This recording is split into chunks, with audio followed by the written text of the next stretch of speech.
All right, so I'm outside of a 2020 Honda Civic. This is the Sport model. So from the exterior, I'll point out a couple things and kind of show you differences. So this is one model above your base. The first thing I'll point out is it has an 18-inch alloy wheel that's smoked. Super nice looking wheel, definitely a sporty feel to it. You do get fog lights on this vehicle, so that comes standard with the car. Has daytime LED running lights, halogen beams, the black smoke grille, so that stuff is going to be on the LX as well. When you move around to the back side of the car, though, is where some of the additional differences are. So back here, you're going to see it does have a black decklet spoiler, the sporting badge, of course, and then what everybody calls, you know, the standard HDMI input exhaust system. So that way I can get down in there on it. So other features to keep in mind if you're moving into this car. First off, it is keyed with a fob, so I'm able to access the car a little bit differently. It's not a standard keyed start. No remote start. If you want remote start, you're going to have to climb to that EX, the next model up. But know that you do have a key fob setup, so just kind of nice to have. In the back here, you've got a 60-40 split, which I don't know if you can see, but I've got releases on both sides right here and right here. So in this vehicle, it's different from the LX with a single fold down. I've got my carpet floor mats, and then of course I do have my jack and my accessories and everything underneath this foam piece right here. All right, so pointing out a couple things on the car. As far as this, really cool. My door locks control my gas cap, so I can pop that open and close it out right there. It's capless, so I don't have to worry about messing with a cap and keeping it on and setting off the check engine light or anything like that. It's a nice setup, real simple and easy to use. Entering the back of the car, this is going to have your black finish interior right now. So let me see if I can turn on that interior light so you can see it a little bit better. Yeah, you can see a little bit better here as best you can. So it's got leather down the centers and along your headrest, and then a cloth in the center. So leather, cloth, leather, right? So it's kind of a nice alternate mix. It's the same as my Honda Accord Sport offers the same look too. So let me move to the front of the car so you can see that a little bit better. So yeah, you can see it a little bit better here. So I've got the leather trimming, but still the cloth interior, and then leather here, leather here, leather here. So it's a mix of leather and cloth. It's kind of nice. So if you live in a hotter state like I do, it's a little bit easier to tolerate versus the leather sticking to your legs and things like that. If you live in a colder state, maybe this doesn't matter. It's just more for looks at that point on what you like. While I'm over here, though, I will hold on this so you can see some things. The 158 horsepower 2-liter engine, so same as the base model. You got to climb models if you want to get to that 1.5-liter turbo. This one is a 6-speed manual transmission. That's why it is elusive and known as the unicorn, because finding a manual transmission Honda is not an easy thing to do. All of your disc brakes, so you don't have like front and rear. It's not like drums and discs. You're all disc, so kind of cool. Your suspension setup is the same. Hill start assist. That's going to be classic on the car. Electronic power steering. Another thing, 6 airbags in the car, so 2 front, 2 side. 2 full curtain airbags, so with that you get a 5-star crash rating. Included in that is my Honda sensing features, which are going to help get you there, and I'll go over that when we get inside of the car. 18-inch alloy wheel, as I mentioned. Your fog lights, your auto high beams, auto on off headlights, and that sort of thing. And then your Honda sensing stuff is mentioned down here, so when I get in we'll show you that. Your MSRP, including your destination, is right here. So without, if you were looking on honda.com, that's what you would see. With the asterisk next to it, and then your gas mileage as far as 25 in the city, 36 on the highway. Your combined is right there. So this way you have kind of some specs to it, because I do get hit up by people every once in a while wishing that I would give you a little bit more specs. Now, interior of the car, I showed you the cloth leather fix. I've also got the pedals down here, and then I do have a graphite finish that runs along the dash, so that way you can see a little bit of that. So let's get the car cranked up, put my foot on the brake and a clutch, press my start button, I'll get you rocking and rolling. I think I might actually turn around to prevent some of this glare. How does this glare look? Yeah, we'll spin the car around here and show you a couple things. That way we're facing away from the glare. All right, so I'll start you over here on the left side of the car. The first things I'll point out is some of your Honda sensing features. So this right here is going to be your road departure mitigation system. So what that is set up to do is if I am starting to drift off the side of the road, it'll give me an audible alert, and then it'll actually start to correct to keep me on the road. So great feature. It's set up, or excuse me, I should say, that's a combination of 2 features I'm describing there. This one is going to be set up to give you an audible alert and then shake the wheel to be like, hey, wake up, pay attention, you're driving off the side of the road. So if you're getting drowsy, that's where this one would come into play. The other one I'm talking about is lane keep assist, which is over here on the steering wheel, which I'll go over in just a second. So above that, you're going to have your collision mitigation braking system. So this is set up to where if it's looking like I'm going to rear end another car, it's going to be an audible alert. It'll flash in the dash, and then it'll actually start to apply the brakes to prevent the accident. So if I had a new driver in this vehicle, this would be a great feature to have for them in case they got distracted by, you fill in the blank, my guess would be the phone. To turn it on and off, you have to press and hold. It takes a couple seconds, and then it turns off. So you're not accidentally going to bump this one and turn it off, because you have to hold it down to really turn it off. Now, next to that is your vehicle stability assist. This works with traction control. This is always on and running too, so both of these are always on. This is the only one you can turn on and off as you go. And this one is set up to where if you have it on and you go into a skid, it'll just transfer power amongst the wheels to help correct for that skid. So that's what this is. Now, some of the additional Honda sensing features are over on this side of the steering wheel. So the first thing you would want to do is hit this main button right here. When you press that, you're going to see ACC and LKS appear up there in the green, so you can see it right over there. That stands for Adaptive Cruise Control and Lane Keep Assist. So Lane Keep Assist is the one I was mentioning. So if this feature is on, when I turn that on, you're going to see some dotted lines. Once I'm going over 45 miles an hour, assuming I don't have my windshield wipers on, because that will deactivate this feature, it will actively read the road using a camera up in this box. When it turns that camera on, these lines will fill in solid once it has picked up the lines on the road. So if I start to drift to my left or I start to drift to my right, it's going to keep me centered and actually pull the steering wheel a little bit to the left or the right. So it's how this feature works. Now, if you're drifting to the left, but you have your left blinker on, it's going to assume you mean to do that. It's going to suspend this feature and allow you to drift over. If you don't use your blinkers regularly, you're probably not going to like this feature. So just something to keep in mind. So that's Lane Keep Assist. The next one is your Adaptive Cruise Control setup. So the first thing I'm going to show you is how to do a classic cruise control, because some of the people are going to say, hey, I don't really want that, I just want classic cruise.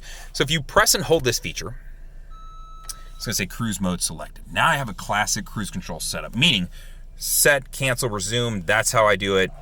You know, if I want to decrease the speed or increase the speed, this is cruise control. If I press it again, ACC mode is now selected. So when I get up to my speed, hit set, that holds my speed. I can then select the distance it keeps between me and the car in front of me with that button. So the box is right here that you see. The more boxes, the more space it keeps between me and the car in front of me. So if I set my speed to 65, the guy in front of me keeps slowing down to 55, then back up to 65. Instead of me having to cancel and resume or anything like that, this is just going to keep whatever space I pick and slow the car down, and then when I get out from behind him, it'll take me back up to whatever speed I picked.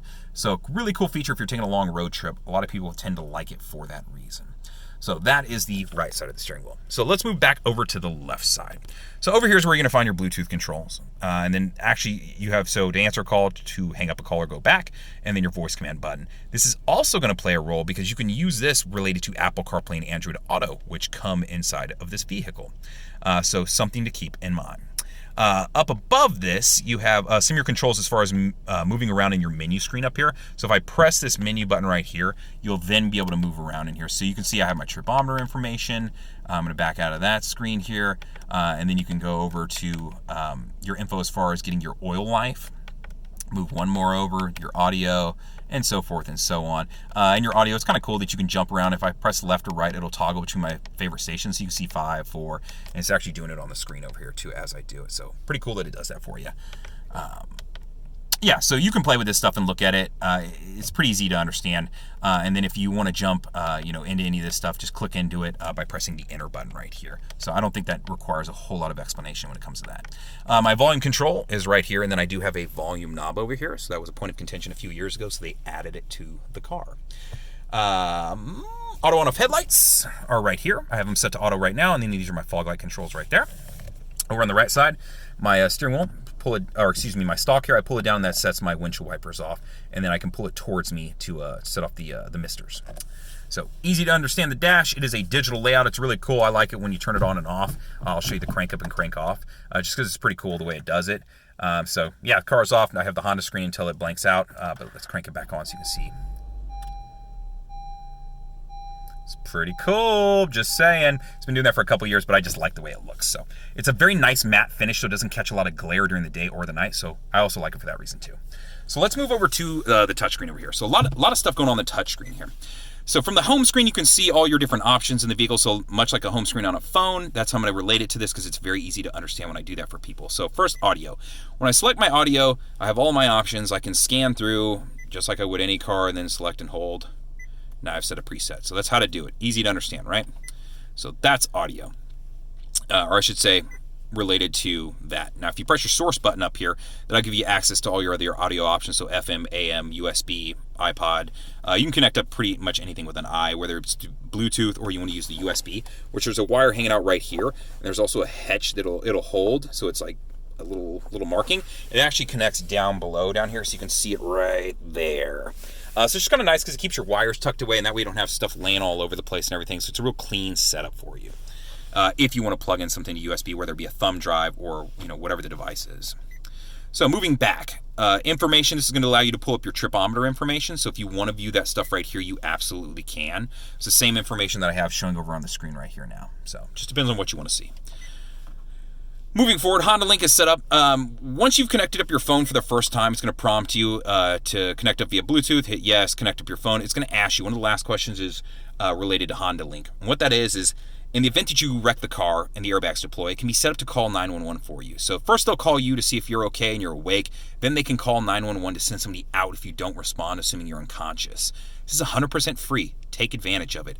I don't know why you wouldn't want to have this on. If I got in a car wreck and I was knocked out, I would love to have somebody come to make sure I'm okay. So Hondalink, it offers that for free. Additionally, you can get on Hondalink.com and see what other options are available, whether it be able to start the car from your phone or to undo the door locks from your phone. Some of these are subscription based, but they do give you previews of them or trials. Depending on the trim level, you have different options available to you. But if you go to Hondalink.com, you can check it out for any trim level of any version of any Honda. It's pretty easy to navigate through. You already saw once you press it the first time, this will allow you to connect up your phone. But let's say you want to add a second phone now that you've done it, because it's not going to give you that prompt again. I'm going to go to settings right here. And then once I'm here, I'm going to jump over to my Bluetooth and Wi-Fi. And then from here, device list, because I want to add something to that list. And then I can add a device, and you can see I can have up to, 246 devices, so add device right there. So that's how to add a secondary or third phone. So that is related to that. Now settings, there's some other cool features in here that I like to show people related to your vehicle. So if I go into the vehicle, this is where I can get to my door lock, window lock controls, lighting, that sort of thing. So door and window down here.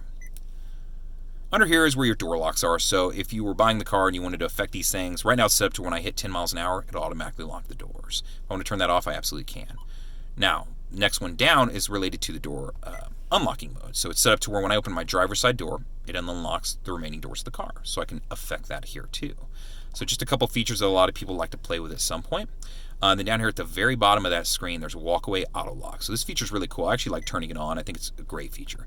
If it's on, what this means, if I get outside of the car and walk away and I have my key with me, I don't have to worry about locking the doors. The minute I hit 10 feet from my car, it detects that the key has been left or moved out of the vehicle. It locks the doors automatically. So that's what Walkaway auto lock is. Now the default is not to be turned on. So if you want this feature on, you have to manually go in here and change that. So just so you can see how I did that, if that's something you want to play with or get back to those features, you're going to go settings, vehicle, and then door and window, and then your door locks are up there, and then at the bottom of the screen, your Walkaway auto lock feature. So just in case you want to play with these features. So that's the three kind of basics that I like to touch on related to this. There's a lot of other features in this car that you can customize as far as the color of the screen, all kinds of different things that you can play with. So know that. It's very customizable. I've shot some other videos related to previous generations of the car, but the touchscreen's been the same for the last few years. So there's a lot of different things you can play with in here. As far as anything you want to change. If you want to change the skins, you can do that. Detail information. I like detail information because this gets you into your standard setup that you would be used to if you're using an Android device. And you can get in here and play with some of the things as far as getting in and just making changes to the vehicle itself. So kind of cool to play with. I will back out of that though. And changing skins. I'll just show you this real quick. There's an alternate skin that you can use. I'm not used to it, so I don't use it that often, but I want to show that you can do it. So you saw the initial home screen that we have. Well, now this is my new home screen, right? So it's kind of cool, and it has an image back there, and I can change the image, and of course I can move stuff around if I want to move around buttons and place them in certain spots and do things like that. So very customizable, usable screen here. So just something to keep in mind if you want to get this car. You can play with a lot of cool stuff on it and have some fun with it. So that's kind of the quick and dirty rundown to that portion of the vehicle. If there's some additional information you need help with, just let me know, and I'd be more than happy to kind of walk you through it or get you to where you need to be so we can get you taken care of. So let me go back to settings real quick and change that back just so I don't leave some poor new person here stranded trying to figure out how to change the vehicle. So what was I under system? And then at the very bottom of the screen. So if you're coming back to it again, change skin, hit next, and then I'll flip it. So depending on which one you want to change, this will allow you to change between the two. So that's how I did it. And then we're back to this screen right here, right? Smartphone connection, this is Apple CarPlay and Android Auto. I just plug my phone into the USB down here. If I have an Apple phone, that's all I got to do. This will light up, and then I can select it. It'll say CarPlay, and then it'll look just like your phone screen. It'll almost mirror it. It's really nice. If you're an Android-based user, it'll pull up what's called cards and show you, but you'll recognize, and you'll see the spot to click for OK Google as far as the voice command functions and some of those different features too. So easy to understand and use. The only thing I will say is if you're an Android user, you do need to download the Android Auto app. So just keep that in mind, but it's free and it's on the Play Store and wherever you want to go get it. So that is that. This is a 6-speed manual version, so that's what you're looking at right here. I'm going to throw it in reverse so that you can see your backup camera. Backup camera has 3 different views. It does have, I should say, dynamic guidelines, so it cuts with me as I cut the steering wheel. And then I've got my 3 different views: wide angle, normal, one aim straight down. So if I'm backing up to another car, a garage, a bush, a rock, whatever it may be, I can flip between these views and see exactly where I'm at. So super cool and helpful, especially for new drivers. Okay, so down below that, my parking brake is electronic. To set it, I pull up with so it's currently set, so you can see the LED right here. To release it, put my foot on the brake, press down, it releases, it turns off. There won't be an indicator down over here in the corner, and then of course the LED light is now not on either. So good indications of how to tell if the light is on, and you'll feel it move under your foot, the brake, and you'll be able to hear it if you didn't hear me jabbering. Over on the right side, my Econ button. If I turn this on, you will see a green leaf pop up there. It's letting you know that it will improve the gas mileage of the car, but in doing so, it's going to shut down some of the electrical systems in the front of the car, affecting things like the AC unit and the accelerator. For most people, you probably never know the difference. If you're a little bit heavy-footed and you drive the car a little bit more aggressively, you may notice. So just depends on the driving habits. How much will it improve on gas mileage? All related to how you drive the car. But could I get the extra 4 or 5 miles per gallon out of the car? Absolutely, I could. It just depends on, like I said, how you want to drive it. So the next feature I'm going to put my seatbelt on here real quick and show you is brake hold. So brake hold set up to where if I have the car in drive and I turn the brake hold button on, so you're going to see brake hold appear, and then now the hold button is on down there. So what it will do is I can let my foot off the brake, and it's holding the brake for me while the car's in drive. This is pretty cool, actually, for a manual transmission. I still have to keep my foot on the clutch down here, which you can't see, but my car's not going to roll. So if I'm sitting on a hill, this is a great feature to have to help prevent that. Now, the car has hill start assist, but at some point it will release and start to roll. This will actually keep holding it until I give it gas. And once I give enough gas, it'll release that, and now I'm moving forward in the car. So if I was a new driver learning to drive a stick, this would be super awesome because you don't have to worry about that panic rolling into a car behind you if you're sitting somewhere funky. So that's how brake hold works. You do have to have your seatbelt on. If I have the brake hold engaged, so it is right now, and I take my seatbelt off, it immediately is going to throw the parking brake on, assuming that maybe I'm at a drive-through window or whatever and I didn't think about it, so it doesn't want to allow you to roll into the car in front of you. So cool feature that it offers there too. So my center console is leather covered. Slide it, it's releasing right there. Turn the light on for us so we can see a little bit better what's going on. And then I do have a cup holder set up and then a deeper well, and then I have a USB down in there too that I can access. So I have 2 USBs. I have that one and then the one down there that runs up to the wires that are sitting right there. So a couple different ways I can access audio if I want. If I wanted to load up a picture to this, I absolutely can. It can be a JPEG or PNG file, and I could do that through here, but you can't use your phone to do this. It has to be an actual thumb drive because it can't search through folders. It's not designed to do that, so it'd have to be a single folder to find it. So if you want to mess with that, you absolutely can. I can never remember the dimensions, but they are online, and I've found them before. I have a video about it. I just don't remember offhand. So, center console's leather. This is leather. Your steering wheel is leather in the Sport model. You have the leather sides, as you can see on here, and then the cloth finish. Hey, you can see a little bit better now, so a little bit better view on that. The graphite finish here. It's a push-button start, the audio touchscreen, all things that are indicative of the Sport model. No moonroof. You got to climb to the EX to get that. Standard classic mirror setup. Yeah, so that's the rundown of the 2020 Honda Civic Sport. If you were looking at the 19, I want to say I don't think they made changes. I can't remember the 19 if they had the screen yet. That might have been a change here. Because I know that previous generations of Sport all had the classic LX setup, and that's what pushed a lot of people up. So it's just something to keep in mind. It's a great car. It's super sporty looking, has a nice feel. The interior, I like the interior setup because it does offer the Apple CarPlay and Android Auto, Bluetooth backup camera, all your audio options and your options to use voice commands. So it adds a lot of tech into the car. So if that's what you're looking for, but you don't want a price point that's, you know, out of the roof, this is a very affordable car to do it on.